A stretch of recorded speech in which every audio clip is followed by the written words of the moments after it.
Ito na guys, kahit kunti lang matanggal yung alikabok kasi masyadong malamig, hindi ko na makita.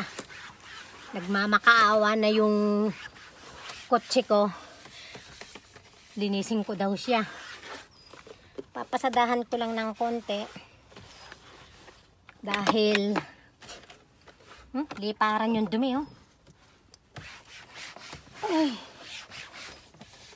kapag taglamig, pumapasok yung lamig niya, lumalabo yung salamin. Ay! Buhay ano? Kailangan talaga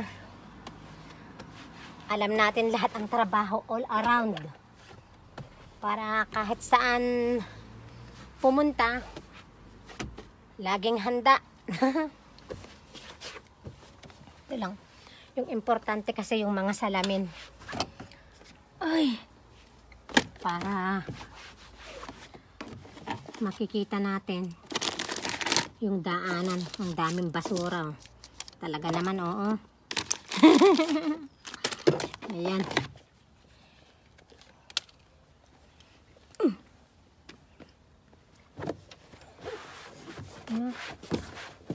Grabe oh.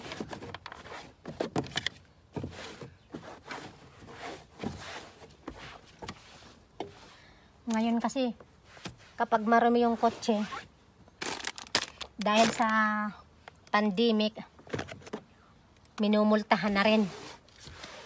Sa bagay, okay yun, para naman sa atin yun. Sumaludo ka nga muna sa kanila. Baby, say hello. No, don't touch.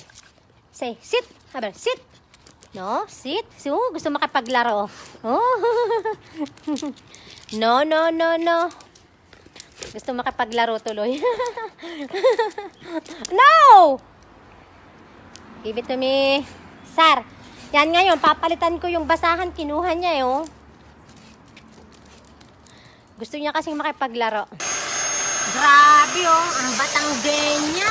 Grabe ito. Yan ang resulta ng pandemic.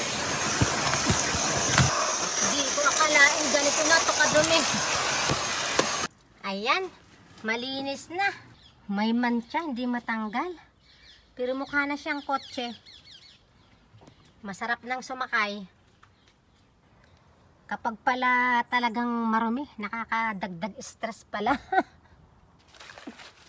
Ngayon naman guys, yung gulong at sobrang putik na oh. Grabe. Gulong man lang luminis.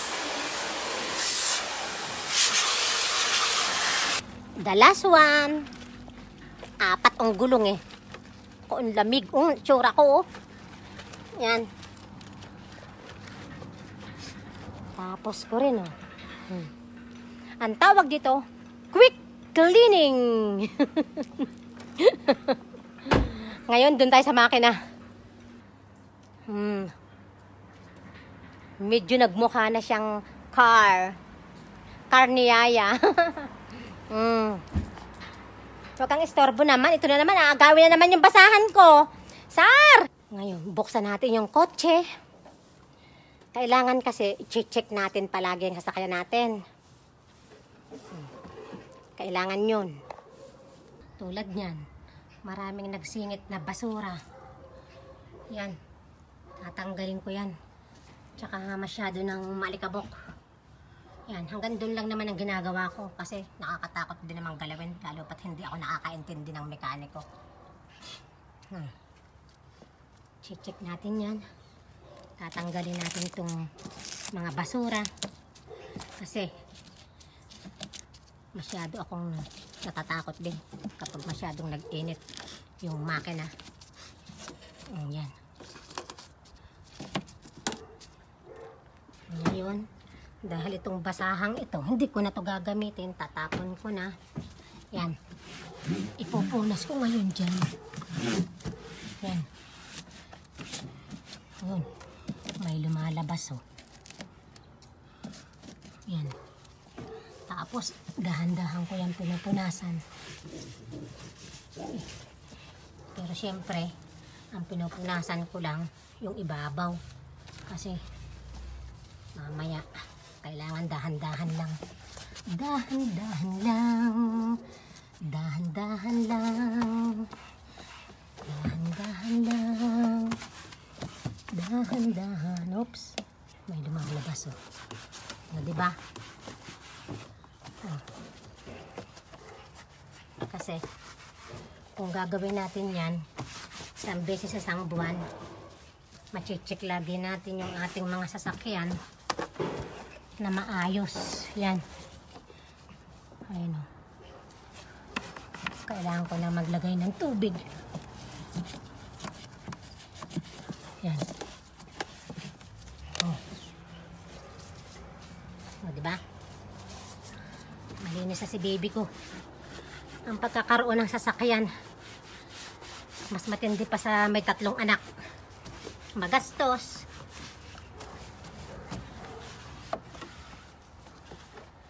Pero, malaking bagay. Lalo na kapag emergency ang pupuntahan. Tiis. Madumi, oh. Pag naglalagay ako ng tubig sa sa kotse, yung panglinis ng salamin, pinapatakan ko ng kaunting fiery. Kunting-kunti lang, guys. Sa atin, joy kung tawagin. Silipin natin. Ayan. Wala na halos tubig. Kasi panlinis ng salamin.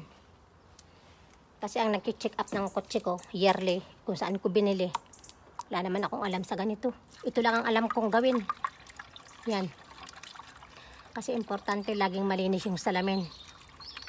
Pag nakita nilang marami, mumultahan ka talaga. Minsan na akong namultahan. Hindi ko sinabi kahit kanino. Minultahan ako ng 100 euro. Sobrang dumi ng aking salamin ng kotse. Ayan, guys. Dagdagan ko pa. Ayan, puno na. Takpan nating mabuti. Happy ang yaya. Malinis na ang kotse niya. Malinis na lahat ng loob. Marumi ang labas. Pero may kasabihan tayo. Di bali nang marumi sa panlabas na kaanyuan, basta't ang kalooban ay mabait naman. Oo, di ba? Nadali na naman kayo ng Batanggenya. No, promise, totoo yun. Di bali nang marumi ang labas, basta yung kalooban natin, pilitin natin maging mabuti. Ang dami kong kalokohan, ano? Pinapakita ko lang na ang Batanggenya all around. Mag-iingat kayo palagi, ha? Ayan. Diba? Pinunasan ko naman ng konti ang labas. Pero talagang importante sa akin ay ang loob. Talagang pwede na akong matulog uli. Talagang nakakasuka na. Malinis na, oh. Diba? Para-paraan, may vlog na. Hi! Saludo! Pogi-pogi na niya. Mali. Ang ganda-ganda na niya. Gwapa-gwapa na. Okay. Love you all. God bless everyone. Stay safe. Keep moving. Keep going. Smile always. Love, love, love. Ay.